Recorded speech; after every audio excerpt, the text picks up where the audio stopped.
لکھا ہوا ہے قتل فی اوساط ایام التشریق کہ ایام تشریق 9 سے لے کر کے 13 کے بیچ یعنی 5 دن کے اندر اندر اس کے بیچ میں شہید کیے گئے قتل کیے گئے. یہ روایت جو ہے اگر اس کو آپ سمجھیں گے تو اس میں کچھ ایسی چیزیں ہیں جو انسان کے عقل میں آ ہی نہیں سکتی. کیا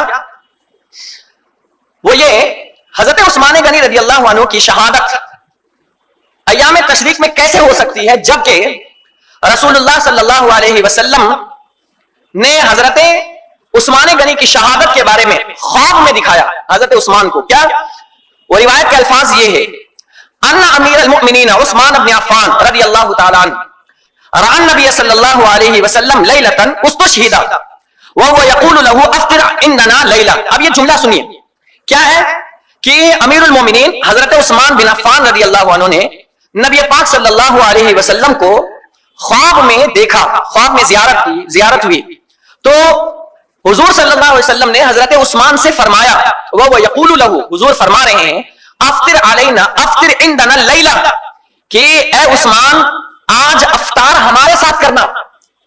یعنی جس شب میں یا جس عصر کے ٹائم پر حضرت عثمان غنی کی شہادت ہوئی عصر کے ٹائم پر ہوئی تو کیا فرمایا حضور نے کہ آج جو ہے افطاری میرے ساتھ کرنا. اس کا مطلب یہ ہے کہ حضرت عثمان غنی رضی اللہ تعالیٰ عنہ جس دن شہید کیے گئے اس دن آپ روزے سے تھے اور یہ کتب سیاح میں صحیح روایت موجود ہے کہ حضرت عثمان غنی رضی اللہ عنہ شہادت کے دن روزے کی حالت میں تھے. اب جب اوپر کی روایت پڑھو اور یہ جو میں نے پڑھا ہے نا اس کے 10 حوالے ہیں کتابوں کے کہ اس دن حضرت عثمان غنی رضی اللہ عنہ روزے کی حالت میں تھے اور حضور علیہ السلام خواب میں تشریف لا کر کے حضرت عثمان سے کہا کہ اے عثمان افطاری تم میرے پاس کرو گے, افطاری تم میرے پاس کرو گے. 10 حوالے ہیں, صرف کتاب کا نام لے لیتا ہوں. پہلی کتاب کا نام ہے مسند امام احمد بن حنبل اور یہ جو پڑھا ہونا یہ حدیث بالکل صحیح ہے اور اس حدیث کو صرف اہل سنت نہیں بلکہ غیر مقلد کا عالم احمد شاکر نے اس کی سند کو صحیح بتایا ہے. ایک حوالہ. دوسرا حوالہ فضائل الصحابہ امام احمد بن حنبل کی یہ بھی ہے. تیسرا حوالہ المستدرک علی الصحیحین. چوتھا حوالہ شرح اصول اعتقاد اہل سنہ امام لالکائی کی ہے اور چوتھا حوالہ مجموع الزوائد کی. پانچواں حوالہ دلائل النبوہ. چھٹا حوالہ مصنف ابن ابی شیبہ. ساتواں حوالہ الطبقات الکبریٰ. آٹھواں حوالہ صحیح ابن حبان. نواں حوالہ کتاب الشریعہ اور 10واں حوالہ تاریخ مدینہ منورہ. یہ 10 حوالے ہیں اس حدیث پر کہ حضور علیہ السلام نے حضرت عثمان غنی سے فرمایا کہ عثمان آج افطاری میرے ساتھ کرنا. اس کا مطلب یہ ہے کہ حضور صلی اللہ علیہ وسلم نے اس بات کی وضاحت کر دی کہ تم دنیا میں آج افطاری نہیں کرو گے, تم روزہ ہو تو روزہ میرے پاس کرو گے, افطاری میرے ساتھ کرو گے. اب جو اوپر کی روایت گزری ہے کہ کہا کہ تشریق کے درمیان حضرت عثمان غنی ایام تشریق میں شہید ہوئے جبکہ رسول اللہ صلی اللہ علیہ وسلم نے مسلمانوں کے لیے 5 دن روزہ رکھنے سے منع فرمایا. منع کیا ہے کہ نہیں؟ ایک تو عید الفطر میں اور 4 دن لگاتار عید الاضحیٰ میں, عید کا دن اور اس کے بعد 3 دن اور جب تک تشریق پڑھتے ہیں ہم لوگ تب تک کہ ہمیں روزہ رکھنا ہمارے لیے مکروہ تحریمی حرام کے قریب بتایا ہے. 4 دن یہ جو ہے ہمارے لیے مہمان نوازی کے ہیں اللہ کی طرف سے. تو یہ کیسے پاسبل ہے کہ اللہ تعالیٰ نے ان دنوں میں روزہ رکھنا مکروہ قرار دیا ہے ہمارے لیے اور اس دن حضرت عثمان غنی روزہ رکھے ہو؟